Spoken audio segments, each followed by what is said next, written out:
ngapunten, kalau di antara kita ada yang pernah berbuat dosa besar, kabar gembira untuk kita, Nabi siap menolong kita, asal kita mau mendekat kepada beliau Nabi Muhammad Sallallahu Alaihi Wasallam. Dengan cara apa? Dengan cara bertaubat kepadanya. Dengan cara apa? Dengan bersolawat kepadanya. Dengan cara apa? Dengan cara mengenal hidupnya, mencintai beliau, mengenang beliau, dan yang paling penting mengikuti sunnah-sunnah beliau Nabi Muhammad Sallallahu Alaihi Wasallam. Para ulama mengatakan syarat taubat itu ada 3. Syarat taubat ada berapa? 3. Ini mohon kita pahami bersama. Apa? Kata Nabi Sallallahu Alaihi Wasallam, syarat taubat yang pertama adalah kita harus berhenti melakukan dosa tersebut. Contoh, ada orang pernah punya dosa di masa lalu, mau limo misal. Kalau kepengen tobatnya diterima, syaratnya adalah kita harus mencoba untuk berhenti. Kenapa? Tanpa kita berhenti melakukan dosa yang kita lakukan, itu sama dengan kita lagi mempermainkan rahmat Allah. Sama seperti, mohon maaf, ada orang wudhu, Masya Allah, wudhunya sesuai sunnah, kumur-kumur, istinsyak, memasukkan air ke hidung, membasuh wajah dan sebagainya, tapi sambil kencing, karo nguyuh, kira-kira wudhunya sah enggak?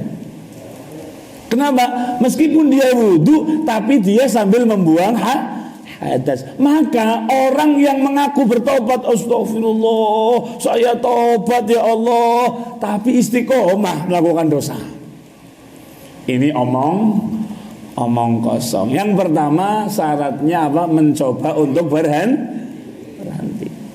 Yang kedua, menyesali apa yang telah kita lakukan. Mohon maaf sekali, Nabi Muhammad pernah bersabda, kullu ummati yusbihu mu'afa illal mujahir. Semua umatku yang pernah melakukan dosa, nanti asal dia taubat, dia akan diselamatkan oleh Allah Subhanahu wa taala. Allahumma illal mujahir, kecuali orang yang mujahir. Siapa itu mujahir? Orang yang melakukan dosa, kemudian Allah menutupi dosanya, tetapi dia dengan bangga menceritakannya kepada teman-temannya.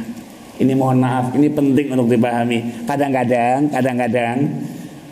kita ini sudah taubat, kita sudah meninggalkan dosa lama kita, kita sudah berubah. Mohon maaf, yang dulunya pemabok udah nggak mabok, yang dulunya judi udah nggak judi, yang dulunya melakukan dosa udah nggak melakukan dosa. Tetapi kadang-kadang membangga-banggakannya. Alah, nembe nginum gelas pokok mabok, aku ganu telung botol iso seger. Alah, judi kae wedok pokok kalah, aku ganu wis menangan. Alah, nembe mateni wong loro, aku ganu mateni wong 10. Wah. Jadi kadang-kadang kita ini taubat, kita ini udah berhenti, tetapi kita masih membangga-banggakan dosa. Maka hati-hati.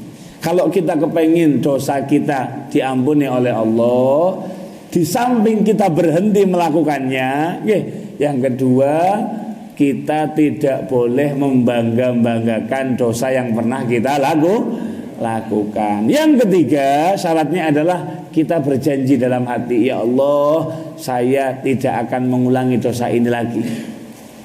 Jadi kalau 3 ini udah dilakukan, mohon maaf, pertama berhenti dari dosa yang kita lakukan, yang kedua menyesal, tidak membangga-banggakan, yang ketiga muncul kesungguhan dalam hati, niat yang tulus dalam hati, tidak melakukannya lagi. Plus yang keempat, ini khusus kalau dosa kita berhubungan dengan kesalahan kita kepada orang lain.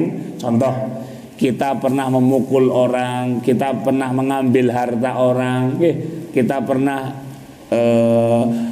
mengemplang hak orang lain, maka syarat taubat yang keempat adalah kita harus meminta halal. Kalau kita mengutang, kembalikan. Kalau kita pernah menyakiti, minta maaf dan sebagainya. Insya Allah dengan 4 hal ini Allah Subhanahu wa ta'ala menerima taubat kita semua. Amin ya rabbal